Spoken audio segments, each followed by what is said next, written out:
కష్టపడుతున్నారు. ఆయన తిప్పలు చూడండి.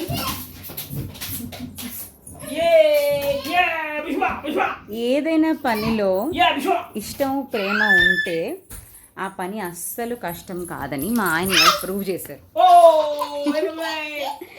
అలా అదిగో అలా బాగుందా? సో రాజా ఇదే కంటిన్యూ అయిపో, నాకు కూడా రేపటి నుంచి ఇలాగే తినిపించు. ఓకేనా?